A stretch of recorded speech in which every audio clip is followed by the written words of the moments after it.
welcome everybody. It's nice to see. I was here last year when we did the State of the City. It was my first one. And we had some exciting things that happened, and in this past year we've had more exciting things that have happened. We've had some good times, we've had some rough times this past year. The thing that really bums me is I wanted to start off on a light note, and I wanted to make fun of Rebecca Grizzle, but she's not here. So you can just laugh. There we go. So we'll show her the video. It's everybody's laughing at Rebecca.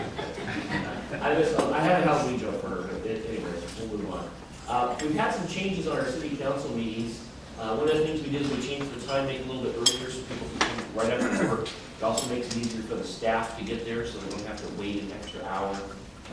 It's worked out really well. Our meetings get over a little bit earlier. The biggest thing I think that everybody's noticed and commented on that I appreciate is that the council is working together better than I've ever seen. The council not necessarily agrees on everything, but discusses everything, and when we leave that meeting, everybody's friendly at the end of the meeting. It's not contentious. There's not this infighting.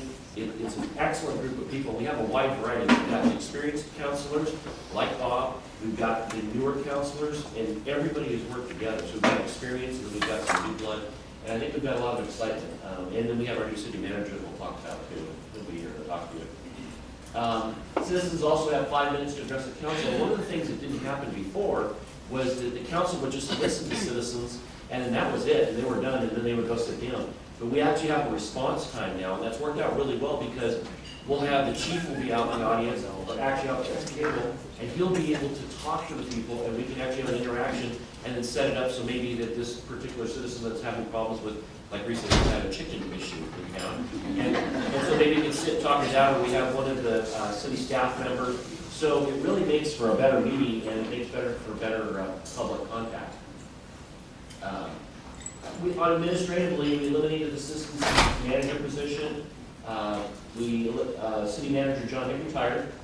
City council hired John Nelson from Corvallis as the interim city manager. That was really a good time. He helped us out during the transition period, which is very tough for staff. And he did a good job bringing our teams together in the city. We went through a nationwide search. We included the community in the process, and we hired a new city manager. The new city manager just wasn't a good fit for Lebanon, both sides. It just didn't work out. And it was important that we acted on that quickly because we didn't want to let that go too long. So we brought back Gary Marks for another interview. He was still available. He was in the original round of interviews, and he was our second candidate. And the interview, honestly, with Gary, it didn't go very well the first time. But when he came back, it was so different. It was like a whole different interview. And you know, it's like we all have an interview sometimes. And this was great. We got him back. We went through the process. We hired him. He started in March. And we just did a 6-month review. And he got glowing remarks from the city council, myself. He's done a fantastic job in his first 6 months here. Better communications was something that I wanted to make sure was important in our community and in our city. And we created the city communications policy that was approved by the city council, and also the social media policy. And what this did was this allowed the city to communicate better and give us some guidelines and rules how we do communicate with the community, both on social media, also internally as a city, from employee newsletters to our website, and the communications at all levels are a priority for the city council. This is something I'm really excited about. The YouTube channel that we have, all city council meetings are now recorded on YouTube and have been since back in February 2013. We have 2,600 and odd views. We've got over 14,000 minutes have been watched of video, which is 243 hours. Now these are boring city council meetings, folks. So it's pretty impressive to see that we have so many people that are going on, looking up the information and seeing what's going on. And we have 28 subscribers, and that means on their YouTube channel, when they log in or an email, they actually get a little message saying there's a new video from the city of Lebanon. So our YouTube channel has been pretty darn active. Social media, we've got City of Lebanon Facebook pages. We've got the city, the police department, the library, and the senior center. And the police department, those guys, have 1,500 likes on their page. It's amazing how many people are following the police department. The city has 758, library 535, and the senior center 125. And the likes are, if you're not familiar with Facebook, the likes are people who have gone to that page, like it, and then every time they go on, anything that happens on that page gets posted to there, so they'll see information. So this is showing that there's this many people involved or interested in the city's information on what's going on in town. The City of Lebanon website, we're updating this website soon to integrate with Facebook. One of the things we want to do is make it easier for staff on Linda and all the staff over there, so that when they make one post, it posts to everything. So you put it on the website, and then it goes to Facebook, Twitter, whatever accounts. Right now, it's hard because you have to put it in one place. If you've ever done this for your business, you know what I'm talking about. You put it in one place, and you've got to put it in another place. And it's just easier when you can make one stop and put it all together. The agendas, the minutes, and the city charter are all online. You can go search for one of the rules or laws in town. And on the city website, this is really cool. If you're looking for information on a topic, like somebody said, oh yeah, they talked about the chickens, last month. You can go back and look for last month's meetings under your government, and you go down and you look for that meeting. It'll give you here the agenda right there. So you can click on the agenda, you can see all the packet of all the information.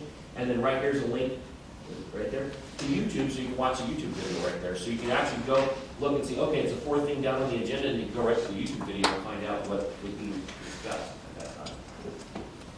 City Manager's Report is really something that we got excited about. It started with John Nelson from Corvallis, and as he was city manager, he started this, and all of the managers put together this information and gave it to the city manager. We get a report that is so detailed, it's talking about all the projects and all the information that's going on within the different departments in the city. And it really helps us as city council understand what's going on. And as a community, you can log on to the website, or just go on the website, you don't have to log on. And you can actually look up under the city manager's portion, you can look up the reports and see what's been going on. Very cool. We did a citizen feedback survey for the water customers. We wanted to find out more about the water billing, and we made some changes, and we're continuing to make some improvements in that area. And we also have a customer service survey that's at all of the counters for customer service, and you can go online on our website and fill that out also, so that we can get feedback from the community on how we're doing. No water rate increase in 2013. The decision was that there would be no rate increase for 2013, and then it would be reevaluated for 2014. And it was reevaluated, and in this year, we approved a 4% increase. And then we'll look at next year and see what the water treatment plant costs actually are. We didn't want to just start throwing out 8% or 4% if we didn't know what the numbers were, so the city staff has looked at that. We're going to talk a little bit more about the water plant coming up here. The city has taken over the meter readings from a contractor that was doing the meter reading in town. The staff has found inaccuracies in the meter by the contract, so we're finding some kind of inaccuracies that are making billing a little odd. We also have a large water meter replacement project where water meters over time, and I didn't know this is more than I ever want to know about water meters, but over time the water meters don't read as accurate, and they maybe are off either for or against the water. So what happens is, over so many years, these water meters need to be replaced. All meters now being read by city employees, and the bill should stabilize in the next couple of months. We've had some issues where some customers do, wow, the bill was way different. Maybe because the meter wasn't being read properly. So now that our city employees are doing it, it is accurate, and we're just getting caught up on the billing process. So last year, the city of Albany wanted to renegotiate the canal agreement when Lebanon wanted to get a new intake for the water treatment plant. So we want to go get this water treatment plant, and Albany says, oh, you need a new intake. Well, let's discuss that. So the staff worked hard on negotiating with Albany to try and get this agreement that we've had since, I think it was the 80s or 70s, I think the agreement was, on how much we would pay. This agreement's fairly detailed, and so our staff and them have been working together. City Manager Gary Marks paid off our past due amounts because there were some bills that had not been paid for our usage of the canal. So those got paid off. We thought that would help the negotiations, and it didn't necessarily really help anything. But we did pay our bills, so that was good. And Albany wants Lebanon to pay for capital upgrades that were done several years ago, and the upgrades happen to coincide with their hydro project where they're going to be making money from doing power. So it's kind of an interesting timing that they want us now to pay for these things. We were never built for those. It was never really mentioned in Lebanon. It was just done, and now they want us to pay for those upgrades. Albany wants Lebanon to pay 1/3 of the maintenance cost of the canal. They say that 1/3 of the canal is in our area, so that we should pay for 1/3 of the maintenance of our canal. Well, we don't get 1/3 of the water. We don't use that much water from the city. So that's what we're trying to work out in the negotiations, to be more reasonable. 1/3 is a lot. There's also other users down the canal that you may not know. There's other people that have water coming off the canal that they use for water. So we are not the only user. We're probably the biggest, but we're not the only one. And of course, they're using it for their hydro project. And believe it or not, and you may not know this, Albany doesn't use the canal mainly for their drinking water anymore. So I believe they're getting it off of the land. So, but I know that they're not using it as a main source. Albany City Manager, Wes Aaron, will be at the next Lebanon City Council meeting to discuss a cost avoidance strategy. What he wants to do is talk to us about, we have these engineers, Carrillo engineers out there, looking at what would be the best place if we went to the river and avoided the canal completely. Kind of got Albany very interested in the process now, so they're trying to talk to us. And they're talking about maybe looking at this study that they're doing for us to see if it's feasible. Maybe that Albany would be able to offer us a better deal than what we would do if we went to the river. So we'll see. We're working hard on it. I'm very, very hopeful that we'll get a good resolution out of this. If we do go to the river ourselves and get our intake, it's just going to take a lot of regulations and a lot of approvals, a lot of agencies that we have to go through, and it's going to be a lot of time. And we need to get the water treatment plant. And just so you know, the water treatment plant was on schedule, and we were getting ready to start putting things in place to have the water plant going. The project was starting, and Carrillo engineers were ready to go on it until this happened. But once the intake can't happen, we have to look at other alternatives. And right now, our other alternative is going to the river. City of Lebanon budget. This year was a very, very tough year. We had to reduce 10% of the staff earlier in the year, and I know there are people in the room that were affected by that directly. It was not easy. We did this in a time when we didn't have a city manager also. We didn't have staff. The staff came together, the managers and staff came together and decided what needed to be done to make the budget balance. And again, they did this without having a leader. They came together, they decided this was what had to happen.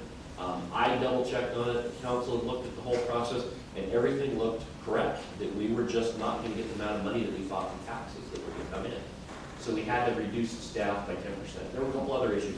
We also had a big payment to Lowe's that was due that we weren't aware of, that kind of came out of nowhere that it shouldn't have. But basically, getting through all this, we found out that we need to do the 10% reduction. Gary was handed a done budget. Basically, the staff in the finance department had done the budget and kind of handed it to Gary. Gary reviewed it. Really fast take on the budget. He figured it out. He dove in. And then he basically took that and then was able to present that to council. And I only had one other budget presented to me, but this was so simple. It made so much sense, and it was in really plain English. The charts and the things that he showed us just made a lot of sense. His goal is to simplify our budget next year so that everybody can pick up the budget and look at it and go, oh gosh, that makes sense. So simplifying the budget for me has been great, because I'm not a person that likes to look at, a big, 1,000-page document. So we want to reduce that and make it easier for people. This year's approved budget was $41 million. We currently have 7 to 8% reserve funds in our budget, and that is not enough for a city. If something happens, if our water treatment plant has a disaster, who knows what, 7 to 8% is not going to cut it. Our target should be 20%, and that's what Gary wants to target us for, is 20%, and the council believes that's a good number. We're confident that Gary will get us where we need to be. It's just going to take some time, and we have to do it in a couple of years, and I think that number's going to go up very quickly, the way he's very fiscally conservative. The city won the Lowe's tax case appeal. That would have cost the city $700,000 to $800,000 a year if we lost that. And what it was Lowe's wanted to reduce their the value that their property was, so they would have to pay less taxes. And we appealed that, and we actually won the appeal. And it was through the county tax office that they helped us. We went in with them with an attorney. And we fought it, and we won, and then Lowe's actually said, okay, we're done, and you can go ahead and we'll just bill us at that